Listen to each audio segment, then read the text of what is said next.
Tai sveiki, prieš pradėdamas visą video, visą pasakojimą, noriu pristatyti ir truputėlį įvesti temą. Tai esu Vilius Bočkus, dabar šiuo metu esu Erasmuse Portugalijoje. Tai šitų video tikslas tiesiog parodyti tėvam, draugam bei ateities aš visą savo dieną, nuotykius, potyrius ir tiesiog pasidalinti gerą emociją, pasidalinti blogą emociją, pasidalinti kaip man sekas, kad galėtų matyti seneliai ir tėvai. Pavadinimas taip pat yra toks, kuris yra asocijuojasi su to, kad man viskas gerai, nesirūpink mama. Šis video pats pirmas, tai labai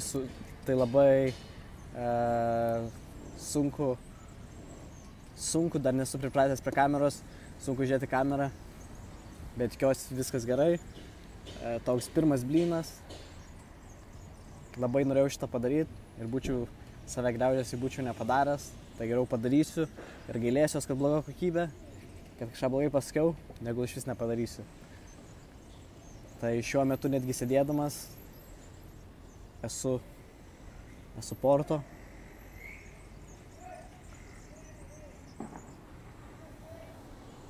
Ir nieko daug nelaukiant. Šis video yra mano savaitė. Labai darbinga savaitė Portugalijoje, futbolo klube, Ovarense. Tai nieko nelaukiant ir galim pradėti visą šitą nuotykį. Šiandien sekmadienis, šiandien darbo diena. Kadangi pas manęs laik sekmadieniais darbas, tai šiandien dirbsiu stadione, kuriam yra 10 000 vietų. Ir komanda žaidžia 5. lygoje. Tai labai įdomu. Ir pasimsiu su jumis į šią kelionę.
Pusfinalis. Čia jiem turėtų būti labai didelis dalykas. Kalbu fanų perspektyvą. Aišku, pačiam klubui labai didelis dalykas. Bet kalbu fanų perspektyvą, tai įdomu, kiek fanų atvažiuos. Nes šiaip visą laiką atvažiuoja nemažai fanų. Nors ir bele kokį miestą keliautų. Tai labai įdomu, nes tribūnos labai mažos. Tai turbūt sėdės arti. Tikrai labai įdomu.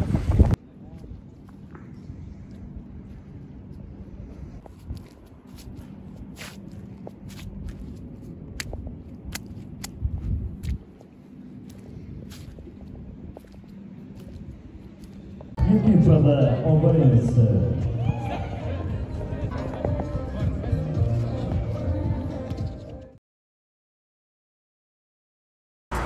Tai žodžiu, pirmas mano pralaimėjimas, kaip trenerių štabe. Šiaip toks krikštas realiai į Portugalų lygos futbolą. Po tokį pietiečių iš vis futbolą. Nepatekom į finalą, tas labai gaila. Bet vis dar yra kitos varžybos, tiesiog reikia suskaupti, tobulėti. Treneriukas piktas, visi pikti, fanai pikti, nusivylę. Yra kaip yra. Būtumėm žaidę 3 štukų vietų statikę.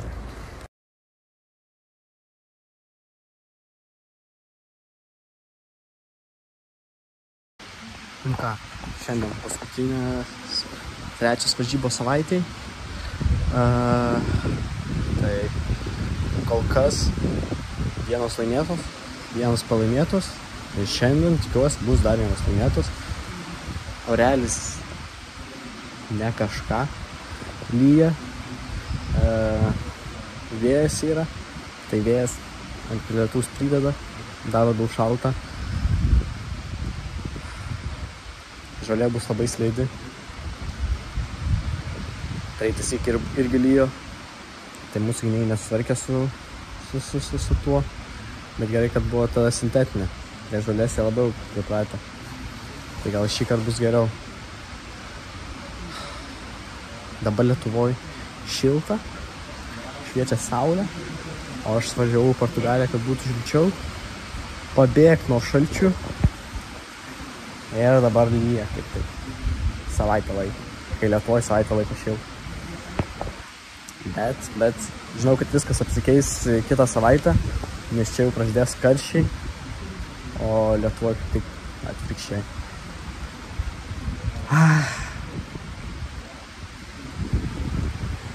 Tikrai Orelis, ne pasaka, bet kaip tik tokio oro kartais net įdomiau žaisti. Kartais.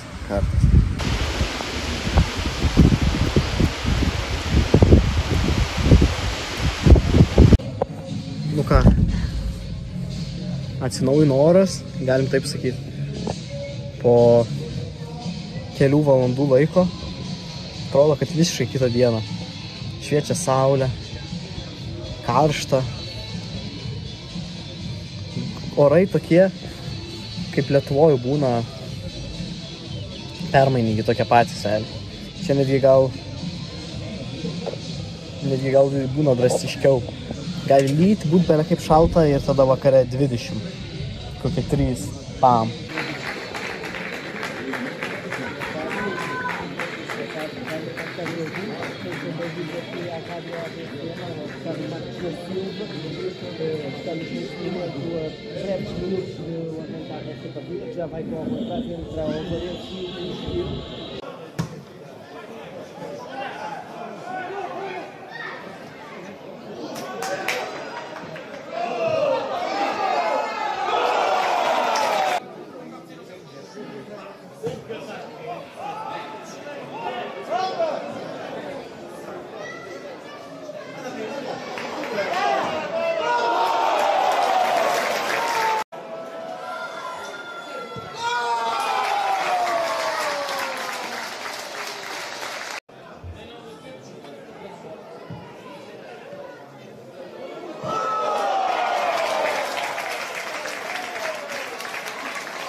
Nu ką, 4-0 nugalėjom savo priešininkus, užtikrintą pergalę, nelabai šansų jie ir turėjo. Labai gerai, labai džiugu, kylam į antrą vietą su 1 tašku prieš akį, turim 1 tašką nuo 3 vietos ir turėsim dar 6 varžybas, jei neklystu, paskutinį game day. Tai bus labai įdomu. Dar lenktynės vyksta dėl 2 vietos, o 1 vieta jau aiški, tai jau 1 vietos nelaimėsim, bet dėl 2 vietos reikia kovoti. Kalbant apie fanus, tai fanai neatėjo tribūną tos ultros iki 2 kėlinio, tik 2 kėlinyje atėjo ir užsidėjo savo vėliavą atvirkščiai. Tai kiek aš suprantu ir kiek žinau, tai čia toks nepasitenkinimo ženklas komanda ir rezultatais, nors pralaimėjom tik tai tauriai, o šiaip forma visai gera. Tai aišku, galim suprasti nepasitenkinimą iš jų, pralaimėjom prieš blogesnę komandą, bet yra kaip yra. Slaik yra kitos varžybos, judam į priekį, laimingas, visi laimingi, labai gera reabilitacija po pralaimėjimo tauriai, nes tikrai šitos pergalės reikėjo visiems ir dabar galim judėti priekį, žiūrėti priekį ir laimėti antrą vietą. Mano teisėjas, spekas labiausiai, negalėjai.